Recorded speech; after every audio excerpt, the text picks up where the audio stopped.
All right, so get ready, because we're really going to challenge some assumptions about what it means to be successful today as we take a deep dive into Adam Grant's give and take. It's incredible how much our interactions with others shape our journeys, right? Absolutely. And Grant's work really just dives right into that, exploring how these different reciprocity styles that he talks about can impact our success, not just professionally, but in life as well. Yeah, so for those of us who are just starting to unpack this idea of reciprocity styles, Mm. can you break down what exactly Grant's research uncovered?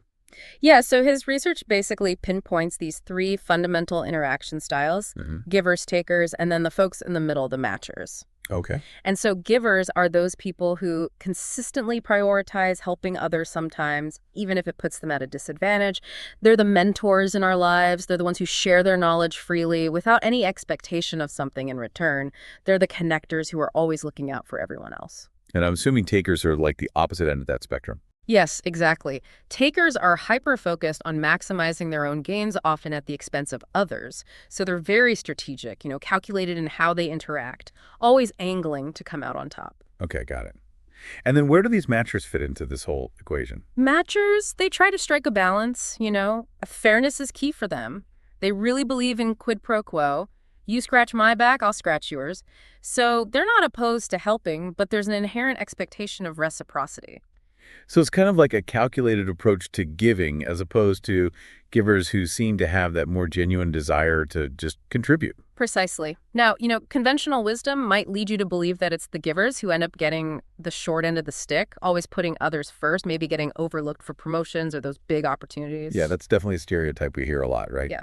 Nice guys finish last, that sort of thing. But this is where Grant's research gets really interesting. He found that contrary to popular belief, givers are the ones who actually have the potential to rise to the top of success ladders across all sorts of fields. That's pretty intriguing.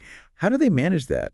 What's the secret sauce that allows them to be so successful when they're not playing the same cutthroat game as those takers? Well, it really comes down to the power of trust and building a solid reputation.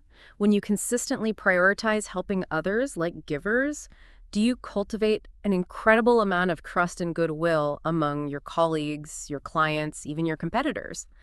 And that trust turns into real, tangible benefits, opening doors to opportunities that just wouldn't be accessible to those who are constantly looking out only for themselves. So they're essentially building this incredible network of allies who are truly invested in their success precisely because they've demonstrated that they're reliable and generous. Exactly. People are naturally drawn to those who they know they can count on, and that creates this ripple effect of positivity that ultimately helps propel givers forward. Okay, so we've seen the sunny side of being a giver, but let's flip the coins for a second. Yeah. What about those notorious takers? Do they always get away with their self-serving tactics? Well, Grant actually addresses this head-on using the downfall of Enron as a really stark example. His argument is that while a taker's approach might lead to some short-term wins, it ultimately sets them up for self-destruction. He points to Ken Lay, Enron CEO, who was absolutely fixated on maximizing profits no matter the cost. And that greed, that manipulation, fostered a truly toxic culture that eventually brought the entire company crashing down. Wow. That's a potent reminder that this win-at-all-cost mentality can really backfire in spectacular ways. Yeah. It really seems like sustainable success requires a different approach, one that finds that balance between ambition and genuine concern for others. And that's where Grant introduces this really intriguing concept of other-ish giving. Other-ish giving, I'm all ears. What exactly does that mean? It's all about finding that sweet spot between pure selflessness and strategic action. The most successful givers aren't just blindly sacrificing themselves for everyone else. They're figuring out ways to help others while simultaneously moving towards their own goals. So it's not about becoming a martyr. It's more about recognizing that helping others can actually be a powerful way to fuel your own ambitions. Exactly. And the book is full of amazing examples of other-ish givers in action. Take John Huntsman Sr., the billionaire philanthropist. He built a hugely successful business, and his philanthropy isn't some separate afterthought. It's woven into the very fabric of his approach. It makes sense when you think about it. If giving is genuinely energizing and fulfilling, it's going to fuel your drive and creativity across all areas of your life. It really breaks down that false dichotomy between giving and receiving. You've got it.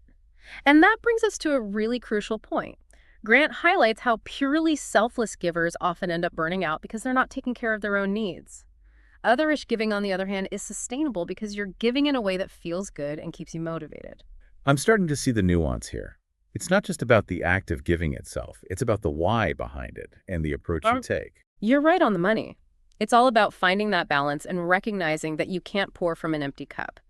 Now, are you ready for another concept that kind of turns conventional wisdom on its head? My brain is already doing somersaults with all these ideas, so lay it on me.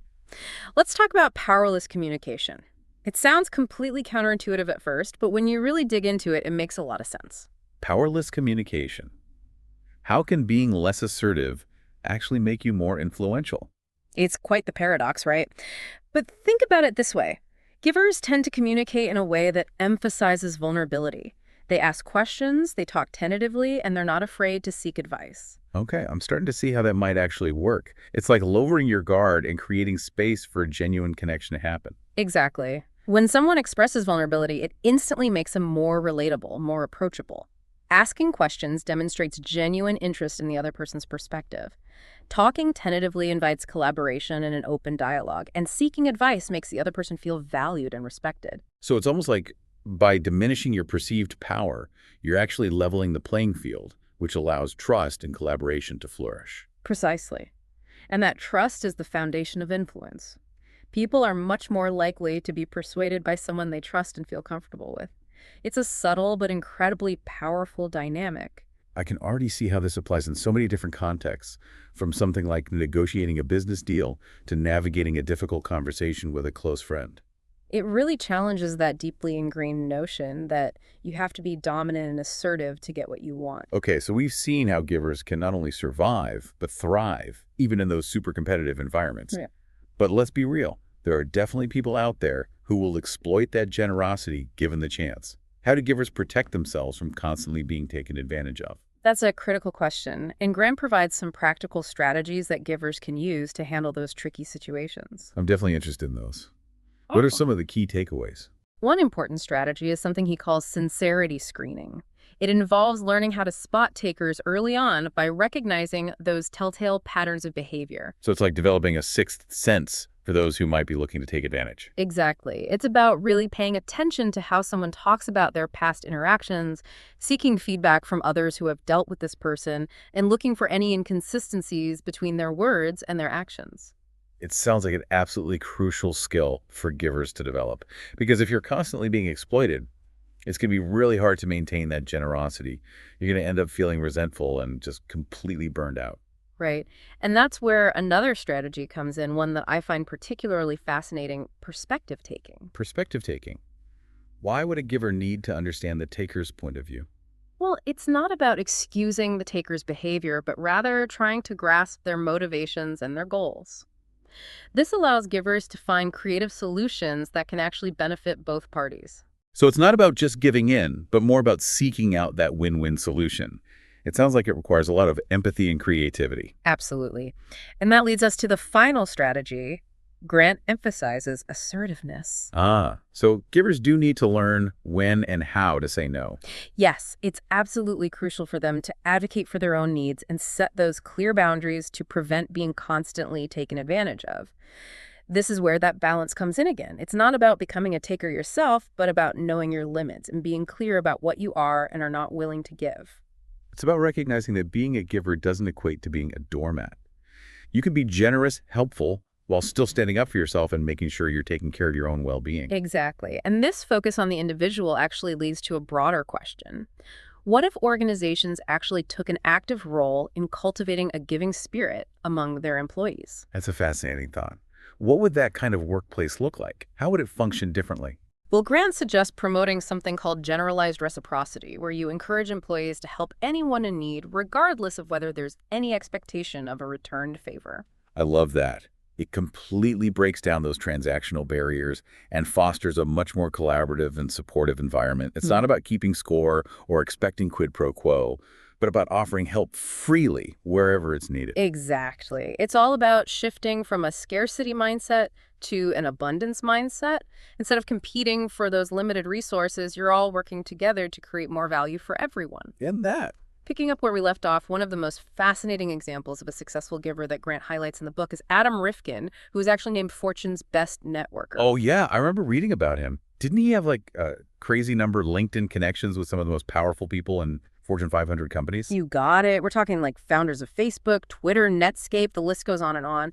And the thing is, he didn't build this massive network by being some aggressive self-promoter. It was all through genuine giving. So it wasn't about like hitting up every industry event or trying to climb that social ladder. He was really focused on actually making a difference in people's lives. That's exactly it. Rifkin's whole thing was about how can I actually improve the lives of those around me.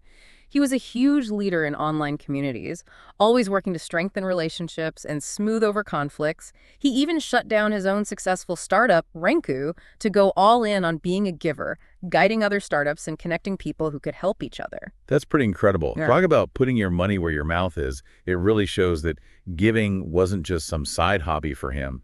It was like his core operating principle. Right. And this commitment actually paid off for him in some really unexpected ways. Because givers build up so much trust and goodwill, they naturally have access to a much wider range of resources and support. Rifkin talks about how reconnecting with what he calls dormant ties is a key part of his networking strategy. Dormant ties. So those are people you haven't talked to in a while, right? Like old colleagues or friends from a previous job or something? Exactly. And research actually shows that reactivating those dormant ties can be incredibly valuable. Because givers have this track record of helping without expecting anything in return, those dormant ties are usually super happy to reconnect. They're eager to reciprocate and offer support in any way they can. It's like planting seeds that end up blossoming years later. You never know when a connection from your past might become this huge asset in your present. So true. Now, there's this interesting dilemma that Grant brings up in the book. It's this fear that givers might actually become less productive because they're spending so much time helping others. Yeah, I can see that. We all have limited time and energy, right? So if Yeah. you're constantly prioritizing other people's needs, it seems like your own work might fall behind. You would think so. But here's where it gets really interesting. Grant actually found that the most productive givers are the ones who give most often. Wait, really? That seems counterintuitive. Wouldn't giving more just take away even more time from your own tasks? It seems that way, but it turns out that giving frequently actually builds up so much trust and goodwill that those givers end up attracting higher quality help from their network. So it's not about trying to do everything yourself. It's more Yep. about leveraging the power of reciprocity and creating this system where everyone benefits. Exactly. And it underscores the importance of cultivating a culture of giving within organizations. When everyone is encouraged to help each other out, the whole system operates more smoothly and productively.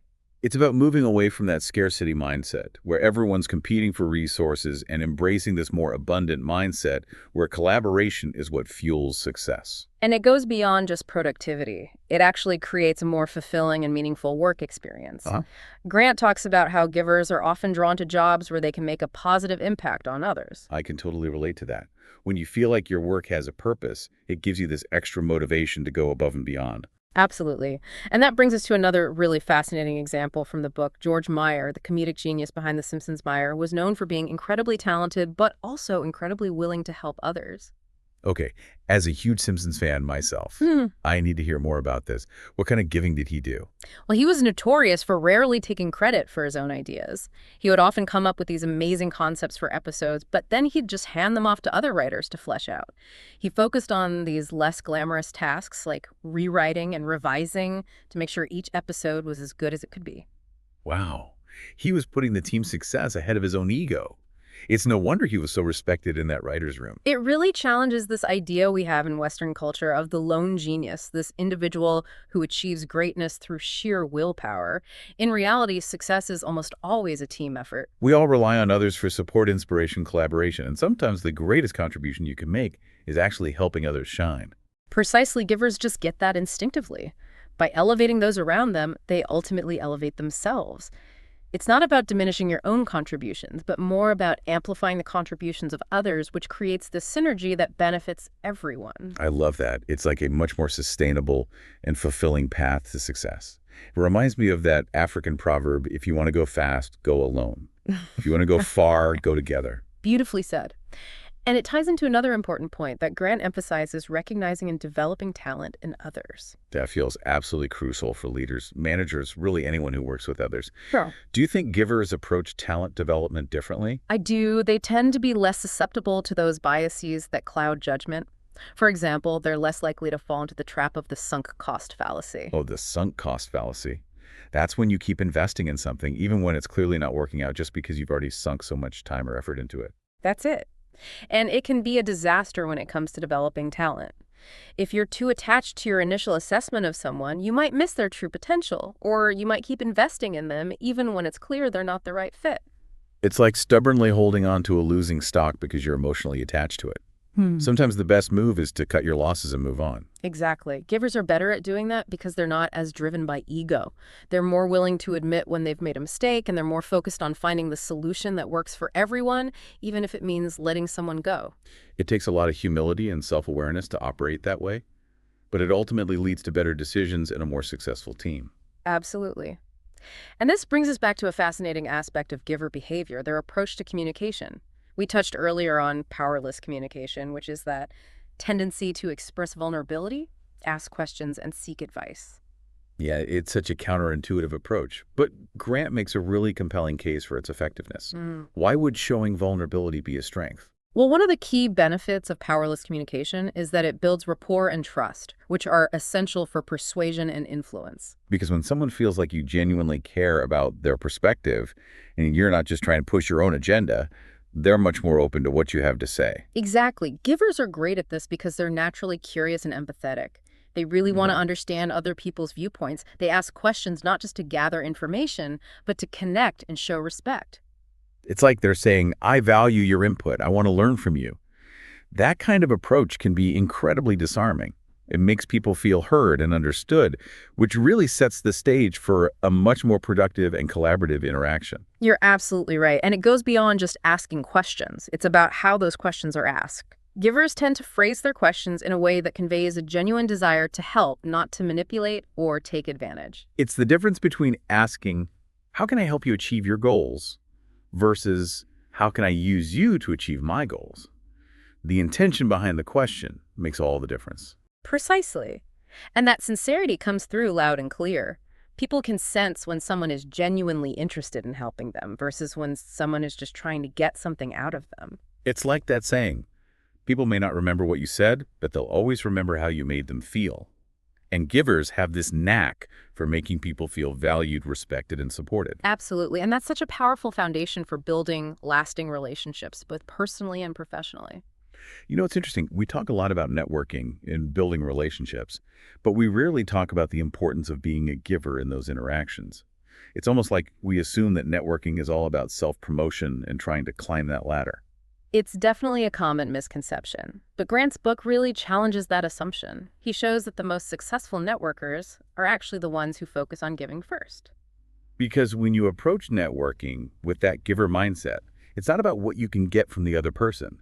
It's about how you can contribute to their success, how you can help them achieve their goals. Exactly, and that generosity creates a ripple effect. The more you give, the more you attract other givers into your network, creating this amazing cycle of support and collaboration. It's like building this whole ecosystem of abundance where everyone's helping each other thrive. Beautifully put. And it doesn't have to involve grand gestures or these huge sacrifices. It can be as simple as those small acts of kindness, those 5-minute favors that can make a worldy difference in someone's day. Like offering to make an introduction, sharing a helpful resource, or just listening when someone needs to vent. Those seemingly small actions can go such a long way in building trust and goodwill. So true. And what's so beautiful about giving is that it's contagious. When you see someone being generous, it inspires you to be more generous as well. It's this chain reaction of kindness, spreading positivity throughout the entire network. It makes you wonder, if giving is so powerful on an individual level, what happens when you scale that up to an organizational level? That's exactly what we'll explore in the final part of our deep dive. We'll delve into how organizations can create a culture of giving what benefits they reap, and how even the most skeptical Scrooge types can be transformed by generosity. Okay, so we've seen just how powerful giving can be for individuals. But what happens when you try to create a whole culture of giving, particularly within an organization where, let's face it, competition can be pretty fierce? Yeah, it's a really interesting challenge, and Grant actually dives into this by highlighting this concept that he calls the Scrooge shift. It's this idea that even those folks who naturally gravitate towards being takers or matchers can actually become more giving when they're surrounded by a generous environment. I love that analogy. It's like watching Scrooge's whole transformation, A Christmas Carol. His heart just thaws as he sees the impact of his actions and that pure joy that comes from giving. It's a perfect illustration. And the point isn't to guilt trip people into being generous. It's about tacking into that very human desire we all have to connect, to be part of something bigger than ourselves. Because deep down, don't we all want to be good people? Don't we want to make a positive impact on the world? Maybe we just need a little nudge, a little inspiration to unlock that generosity. Absolutely. And Grant gives some really compelling examples of how organizations can create that kind of culture. He talks about promoting generalized reciprocity, which we touched on earlier. Right, encouraging employees to help anyone who needs it, regardless of whether there's any expectation of getting something in return. Exactly. And one of the big benefits of generalized reciprocity is that it really minimizes the risk of exploitation. When everyone is pitching in, the pie gets bigger, and givers are less likely to feel like they're being taken advantage of. It's like you're creating this system where giving is the norm, not the exception. It takes the pressure off those naturally generous folks and encourages everyone to step up and contribute. Precisely. Yeah. And another really powerful strategy is making giving visible. When you celebrate and acknowledge those acts of generosity, you're reinforcing that behavior and inspiring others to do the same. It's like creating a positive feedback loop, amplifying those giving actions and making them stand out. Exactly. And it also helps counter that old stereotype that givers are pushovers. When giving is publicly recognized and valued, it becomes a strength, not a weakness. It really reframes how we see giving, shifting it from being the self-sacrificing act to something that's strategic and empowering.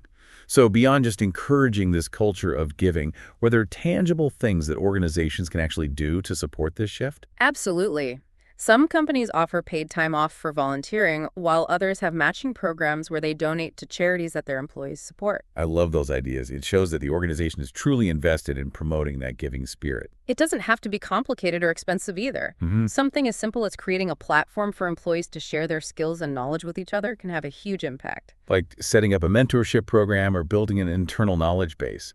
It creates those organic opportunities for people to help each other in a way that feels natural and integrated into how they already work. And the beauty of it is that everyone wins. The givers feel good about helping the recipients get valuable knowledge and support, and the whole organization becomes more collaborative and ultimately more successful. It's a win-win-win. Which takes us to that broader idea that Grant explores the interconnectedness of success. We tend to think of success as this individualistic pursuit, but the reality is we're all connected. Our success is intertwined with the success of those around us. Exactly. And givers intrinsically understand this. They recognize that by helping others succeed, they're actually increasing their own chances of success. It's not a zero-sum game. It's more like a collaborative effort where everyone has the potential to thrive. What a powerful note to end on. It's a reminder that each of us has the power to make a positive impact on the world.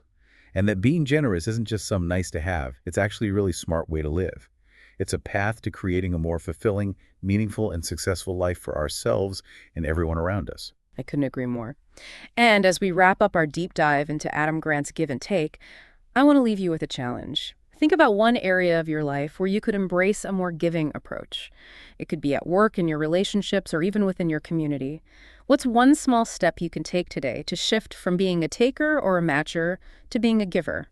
I promise you won't regret it. This has been such an enlightening conversation. Thank you for guiding us through this deep dive into the power of giving. And to all of our listeners, thank you for joining us.